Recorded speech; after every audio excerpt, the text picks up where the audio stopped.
job being Stanley.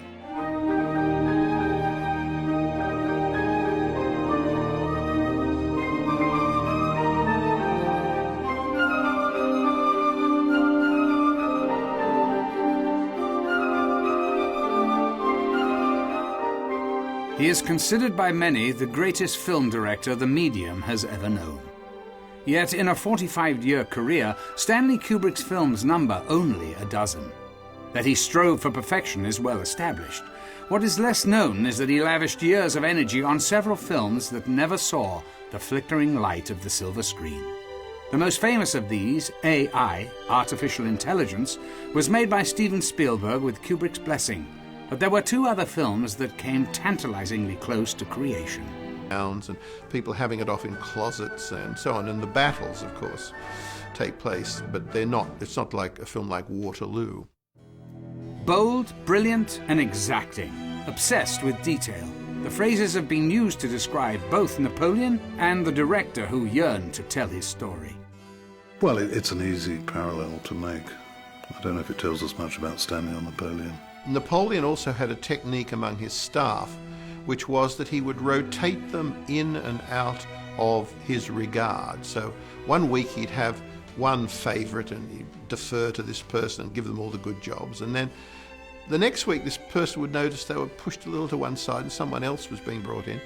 And he would rotate these people all the time so that everybody was on tenterhooks and everybody was desperate to do what he asked. In fact, the thing you heard over and over again in the Kubrick unit is, "But what shall I tell Stanley?"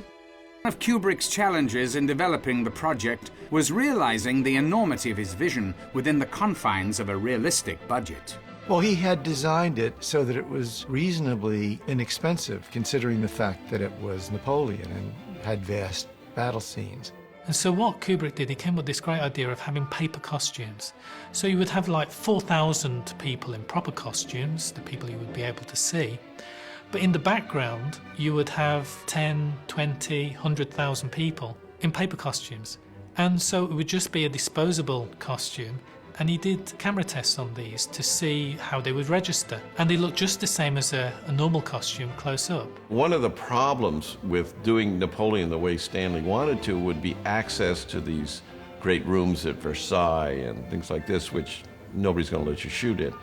And so he realized that with the front projection, the technology we had used for 2001 for the ape sequence, he could use that same technology and be able to tell the story of Napoleon like it had never been told before. Because you could be there at the Battle of Austerlitz, you could be there in the Hall of Mirrors of Versailles. So he was very excited about that. In the late 1960s, Kubrick saw an actor he immediately realized would be perfect to play his Napoleon. He called me like he does many people out of nowhere. I didn't believe it was him on the phone. And as he is to almost all other people, very flattering and very nice about your work, and, you know, still being Stanley, he wanted to make sure I could speak other than as a Southerner. He had seen Easy Rider, so he had me read something from a play and put it on tape, make sure I spoke regular English. The thing that does strike you is how much Barry Lyndon was to become, in a way, a summation of everything he was thinking in those days. This very hieratic form, this very slow, even, adult way of making films, this long looks at things, slow movements. You know, all that stuff that you can see in scraps in some of these other movies, it all comes together in Barry Lyndon.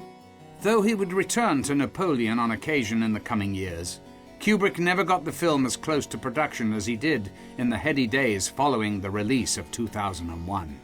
In the meantime, he continued to develop a number of other projects, including what he hoped would be the definitive film about World War II and the Holocaust. Stanley would have loved to make a film about this topic. You know, it was an important topic, the Holocaust and the whole Nazi period. I'm not sure that even Stanley could tell you why he wanted to make a film about the Holocaust. I mean, beyond it's interesting, it's dramatic, it's shocking, it's awful. It had always fascinated him. I mean, what happened in Germany in the 30s and 40s.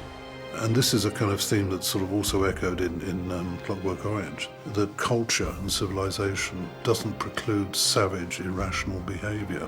And he felt that he could make a very important film about the Nazis, the whole issue of that nightmare. So he looked around for an existing book, and he read a book by an American-based but Polish-born writer named Louis Begley called Wartime Lies. I gathered from what Jan Harlan told me was that Kubrick had always wanted to make a movie about the war in Europe. And he decided that Wartime Lies was the book that he wanted to use. I have always admired Kubrick as a filmmaker, just boundlessly. So when I was told that it was he who was acquiring the rights, I practically jumped up for joy. Story, Kubrick chose Joseph Mazzello, fresh off his co-starring role in Steven Spielberg's Jurassic Park. I think that the first time I remember Aryan Papers being talked about was on the set of Jurassic Park. What happened was Stanley Kubrick saw Radio Flyer, which was a movie I did when I was 7, my first real big movie. And from that, he was really interested in me. For the role of the aunt, Uma Thurman was an early favorite. Ultimately, however, Kubrick set his sights on Dutch actress Johanna ter Steger.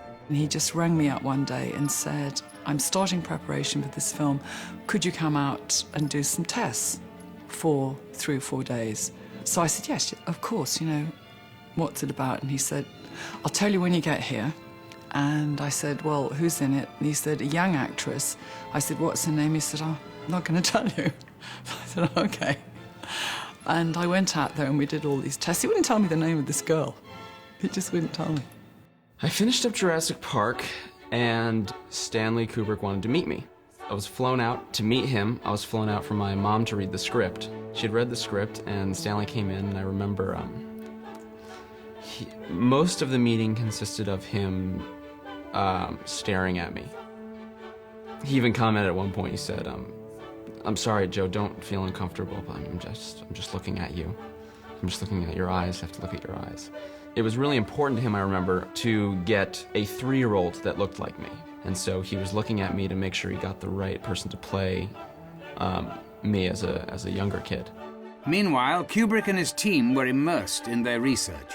I did a lot of work on that for about, 18 months, 2 years.